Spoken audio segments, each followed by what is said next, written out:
Bismillahirrahmanirrahim. Assalamu alaikum dear students. It is class 7 subject English.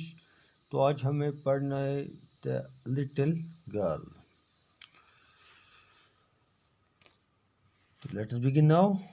All fathers are not alike. Some show their love and affection for their children and play with them. Others also love and care for their children, but they show it by working hard for them and giving the instructions and advice. Read a story and find out what the little girl's father was alike. सभी बाप एक जैसे नहीं होते हैं। कुछ अपने बच्चों के लिए प्यार और शफकत जाहिर करते हैं और इनके साथ खेलते हैं। दूसरे भी अपने बच्चों से प्यार करते हैं और इनकी फ़िक्र करते हैं, लेकिन वो इनके लिए मेहनत करके उन्हें नसीहत और हिदायत देकर इसे जाहिर करते हैं। अब हम कहानी पढ़ते हैं और पता करते हैं कि छोटी लड़की का वालिद किस तरह का था। To the little girl, he was a figure to be feared, avoided. Every morning before going to work, he came into her room and gave her a casual kiss, to which she responded with "Goodbye, father," and oh, the glad sense of relief when she heard the noise of the carriage growing fainter and fainter down the long road. नन्ही लड़की, इस छोटी लड़की के लिए उसका बाप एक ऐसा इंसान था जिससे डर कर और बच कर रहा जाए। वो उससे डरती थी। अपने बाप से वो बहुत खौफ थी। हर सुबह काम पर जाने से पहले वो उसके कमरे में आता और उसको गैर रस्मी तरीके से चूमता, जिसका वो अलविदा अबू कहकर जवाब देती, सहमते हुए। और फिर इसे कितनी खुशी भरी राहत महसूस होती जब इससे इस लंबी सड़क पर जाती हुई गाड़ी की मध्यम होती हुई आवाज़ सुनाई देती। In the evening, when he came home, she stood near the staircase and heard his loud voice in the hall. "Bring my tea into the drawing room. Hasn't paper come yet? Mother, go and see if my paper is out there and bring me my slippers." शाम को जब वो घर आता तो वो सीढ़ियों के पास खड़ी हो जाती और हॉल में से आ रही इसकी ऊंची आवाज़ सुनती, "मेरी चाय बैठक में ले आओ। क्या अभी अखबार नहीं आया है? जाकर देखे कि मेरा अखबार बाहर तो नहीं पड़ा है, और मेरी चप्पल ले आओ."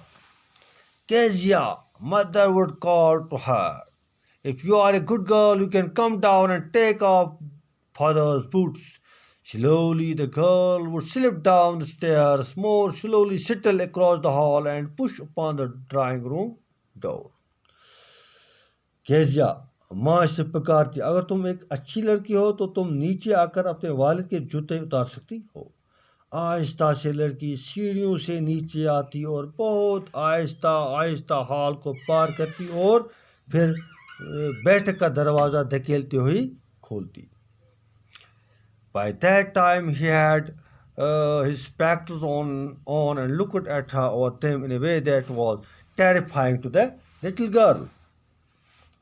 इस वक्त तक इसने यानी इसके वालिद ने अपना चश्मा लगा लिया होता है, और जब वो इसके ऊपर से उसी यानी लड़की को इस तरीके से देखता जो इस नन्ही लड़की को डरा देने वाला होता है। "Well, Kezia, hurry up and pull off these boots and take them outside. Have you been a good girl today?" अच्छा केजिया, जल्दी करो, जूते उतारो और इन्हें बाहर ले जाओ। क्या आज तुम एक अच्छी लड़की की तरह नहीं रही?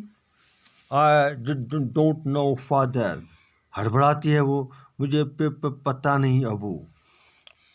You don't know. If you stutter like that, mother will have to take you to the doctor." She was not stirred with other people, had quite given it up, but only with father, because when she was trying so hard to say the words properly. तुम्हें पता नहीं, अगर तुम इस तरह हकलाओगी तो माँ को तुम्हें डॉक्टर के पास ले जाना होगा। वो दूसरे लोगों के साथ बात करते हुए कभी नहीं हकलाती थी।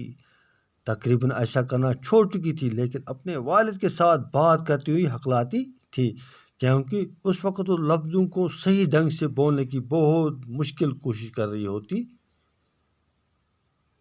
थी। He was, "What's the matter? What are you looking so wretched about? Here, Kezia, Carry me my teacup back to the table carefully. क्या बात है, तुम इतनी दुखी क्यों लग रही हो? ये लो केजिया, मेरा चाय का प्याला ध्यान से वापस मेज पर रखो.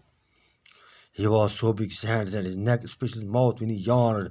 Thinking about him alone was like thinking about a gag. वो इतने बड़े जिस्म वाला था, इसके हाथ और इसकी गर्दन, खास तौर पर इसका मुंह इतना बड़ा ही दिखाई देता था जब वो जुमाई लेता था. इसके बारे में सिर्फ सोचना ही किसी राक्षस के बारे में सोचना जैसा लगता था.